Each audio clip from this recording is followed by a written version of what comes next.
21세기를 3F의 시대라고 말합니다. 패션, 필링, 피메일. 패션 시대다, 감성 시대다, 여성 시대다. 오늘 말씀 제목은 여성 시대 365입니다. 구약 365쪽이라는 뜻도 있지만 오늘날 시대는 365일 다 여성의 날입니다.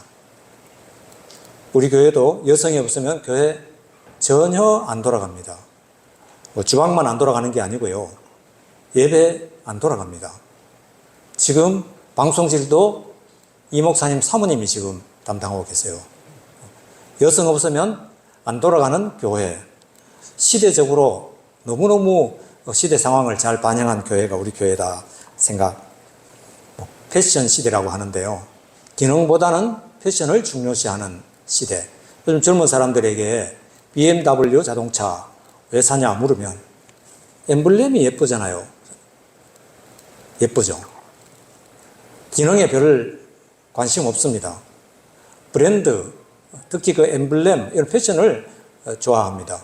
지금 미국 시장, 유럽 시장에서 BMW, 벤츠가 우리나라 차에 밀립니다.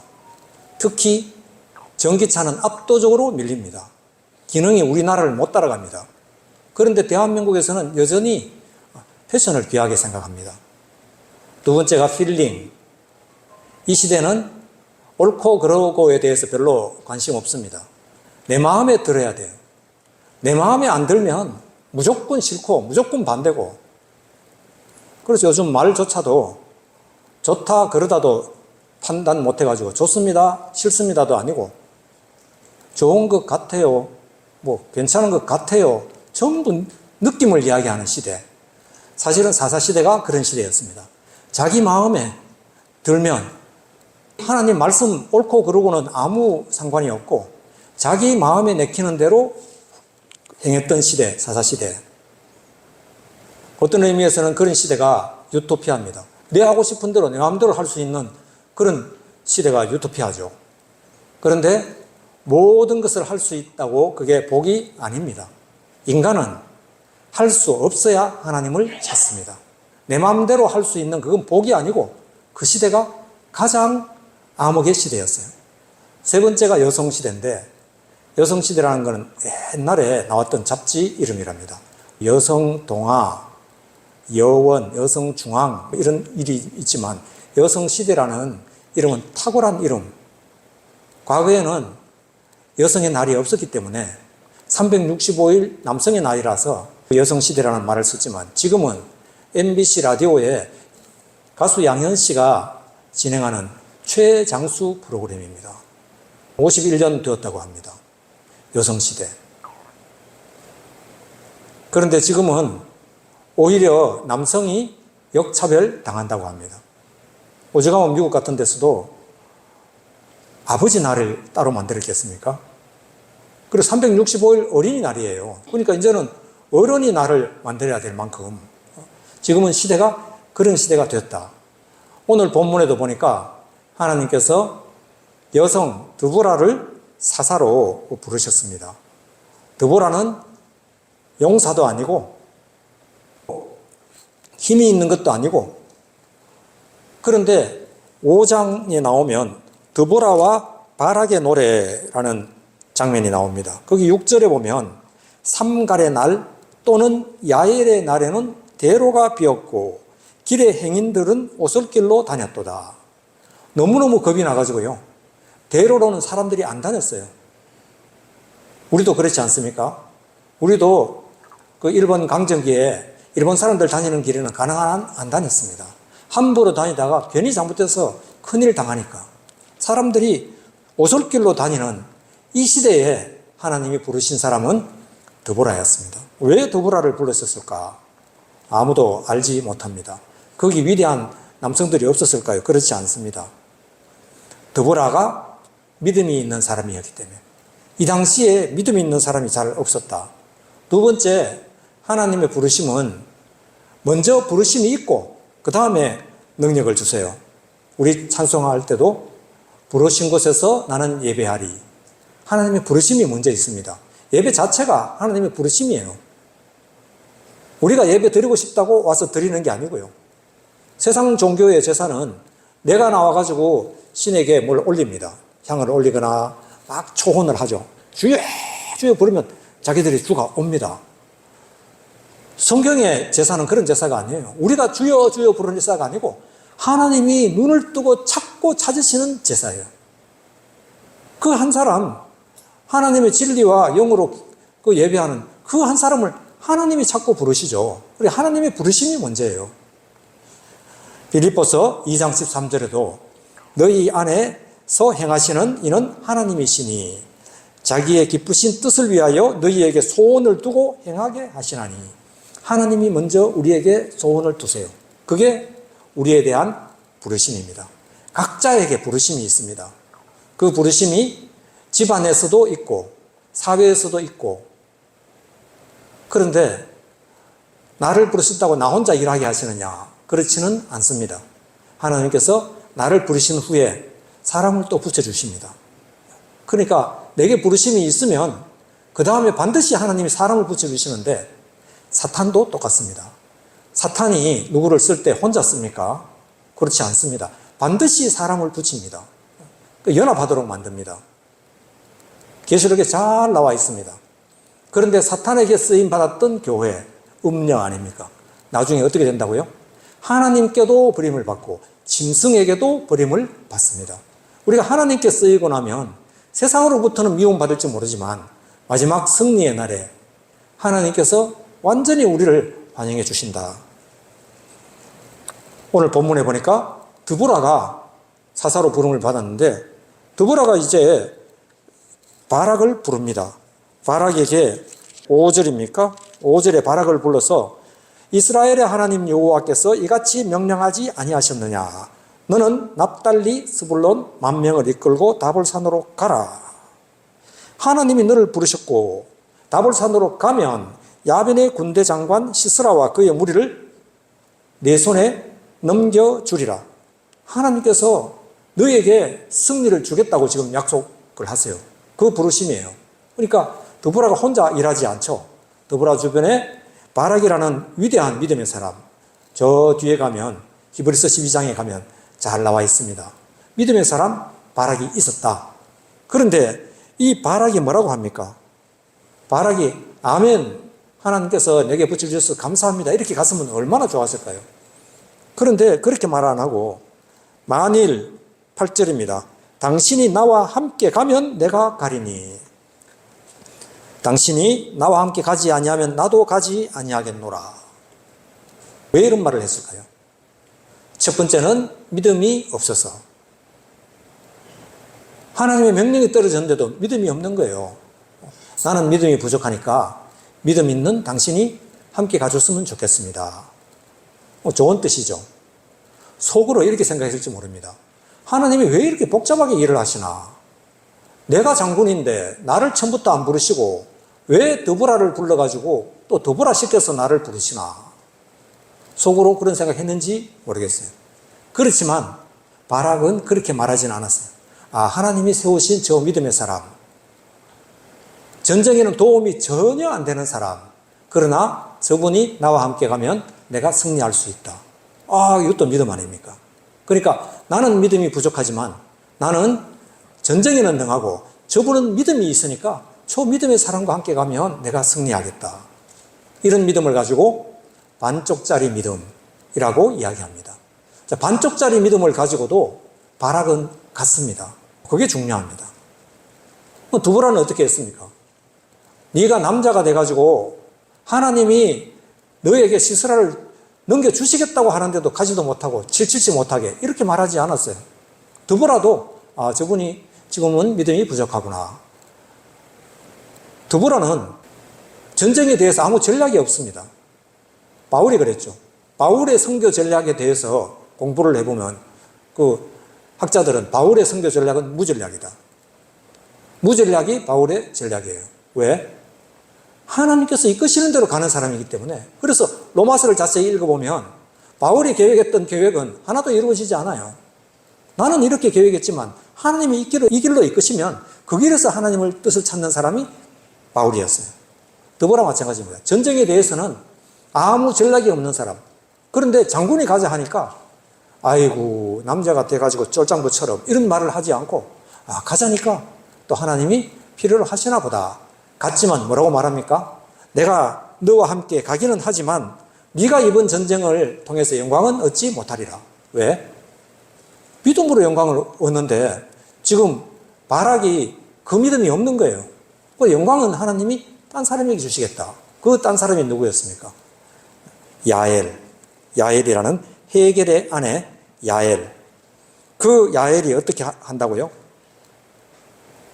21절 헤벨의 아내 야엘이 장막 말뚝을 가지고 손에 방망이를 들고 그에게 가서 관자놀이에 박았다 그랬습니다. 제가 아까 성경 읽다가 깜짝 놀라운 글을 하나 발견했습니다. 제 성경에 우유부까지만 나오고 대는 밑에 나와요. 우유부, 당연히 우유부단이라고 제가 읽을 뻔했습니다. 헤벨의 아내 야엘은 우유부단하지 않았어요. 우유부대를 가져와서 내게 좀 우유를 달라고 이렇게 말하는 사람에게 우유부대를 주면서 자기는 우유부단하지 않고 바로 말뚝을 가지고 시스라의 관자놀이에 박아버렸어요. 그게 보통 사람이 할 수 있는 일입니까? 보통 사람은 절대로 할 수 없습니다. 이건 우유부단하지 않았다는 뜻이 아니고 평소에 헤벨의 아내 야엘이 말뚝을 늘 박았다. 무슨 말뚝 박았겠습니까? 장막을 옮길 때마다 우리 텐트 칠 때 말뚝 박는 그건 야엘이 늘 하던 일이에요. 하나님이 위대한 일을 어떻게 행하시느냐? 특별한 능력을 주셔서 행하시지 않습니다. 지난주에 제가 일용할 양식에 쭉 보낸 글 있습니다. 뭐라고요? 하나님은 우리를 부르실 때 우리에게 특별한 능력을 주지 아니하세요. 내가 평소에 하던 능력 그대로 하나님이 사용하세요. 단 하나님이 함께 하세요. 그러니까 모세가 못 갑니다 해도 모세가 40년간 양치던 그 지팡이를 그냥 들고 간 거예요. 그런데 출애굽기 읽어보면 모세가 하나님의 지팡이를 들고 갔더라. 하나님의 지팡이가 아니고 자기 지팡이였어요. 그대로.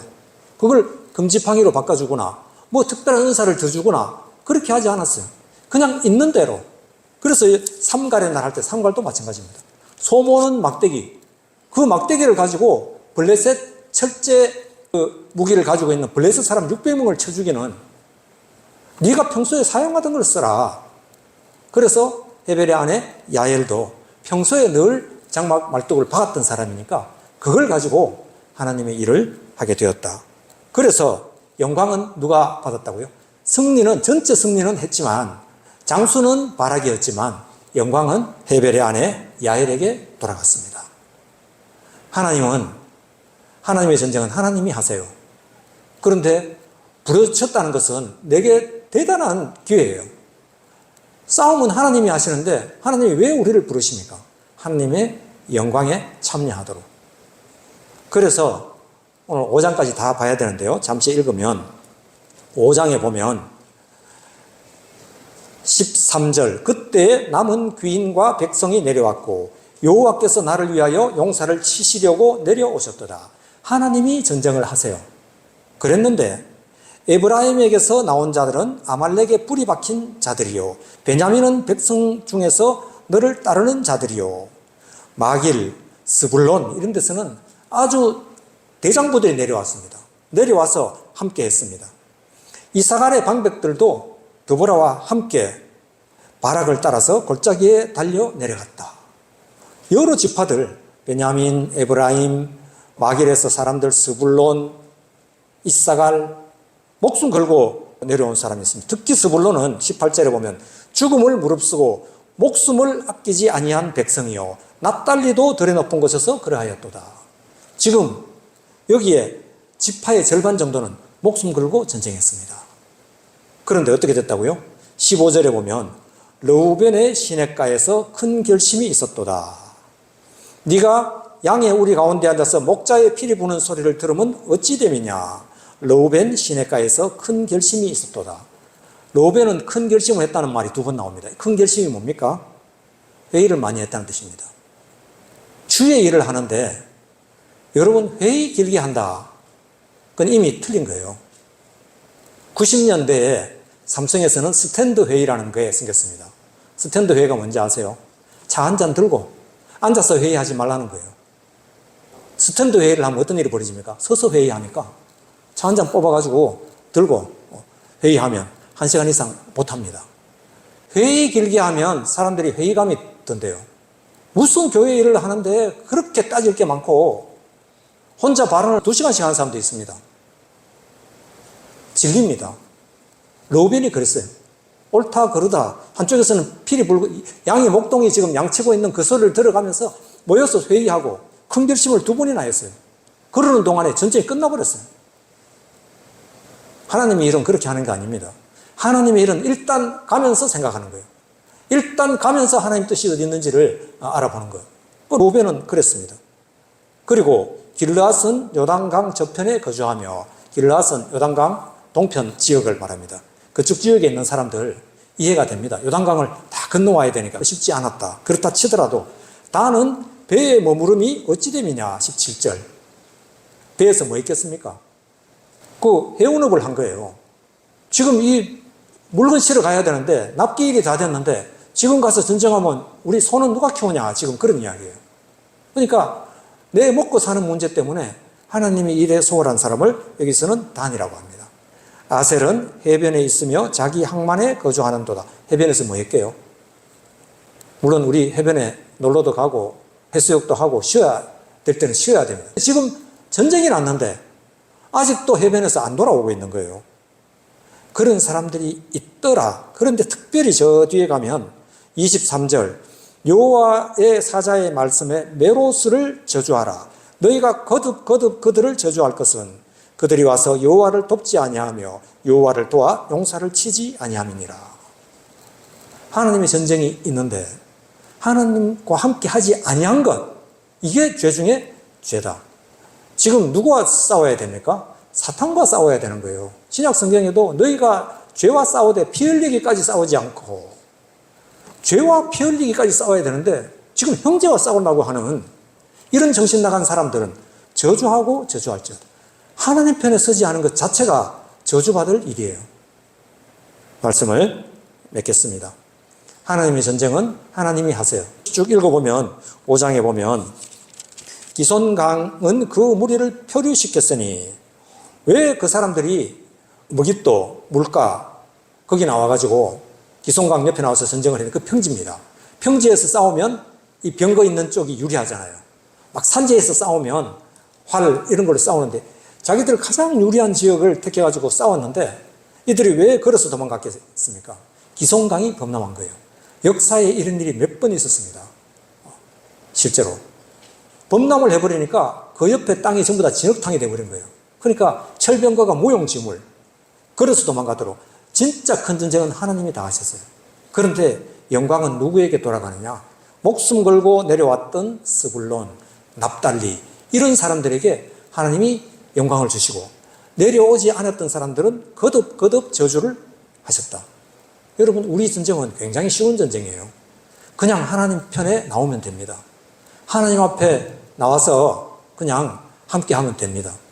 그런데 그 쉬운 전쟁을 놔두고 지금 내 편한 거 생각하고, 내가 지금 휴가 중인데, 내 지금 납기일이 언젠데, 그렇게 생각하고 또 이 전쟁 우리가 가야 되나 말아야 되나 그거 따진다고 시간 다 보내는 그런 로벤 같은 사람이 되면 결국은 나중에 자기 기업이 없으십니다. 하나님이 우리를 왜 부르셨을까요? 예수님 분명히 말씀하셨습니다. 너희를 위하여 보물을 하늘에 쌓아라. 우리가 주를 위하여 뭐 헌신한다고요? 천만에요. 그거 다 거짓말입니다.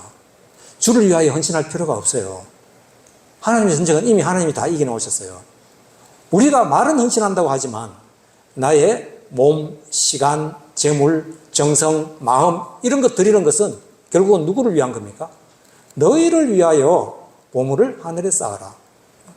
내게 제일 귀한 보물이 뭡니까? 혹시라도 여러분 자녀입니까? 자녀를 하나님 사람 만드세요. 그게 자녀에게 가장 큰 복을 주는 방법이에요. 내게 가장 귀한 게 건강입니까? 건강을 주께 드리세요. 주님이 지켜주십니다. 기도하겠습니다. 하나님 아버지 감사합니다. 드보라의 때에 장수들조차도 함부로 대로를 다닐 수 없을 만큼 무서웠던 그때에 드보라는 여성이지만 주님 앞에 나와 헌신했습니다. 그리고 용사 바락을 불렀지만 바락이 믿음 없음을 핀찬 주지 아니하고 오히려 그에게 용기를 북돋아주고 동행했던 것을 봅니다. 그러나 하나님, 우리가 얻을 기업도 우리의 믿음대로 얻는 것을 알고 있습니다.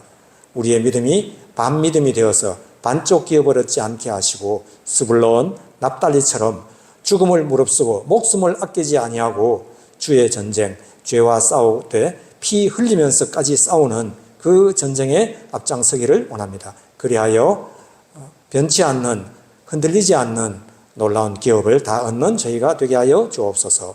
예수님 이름으로 기도합니다. 아멘.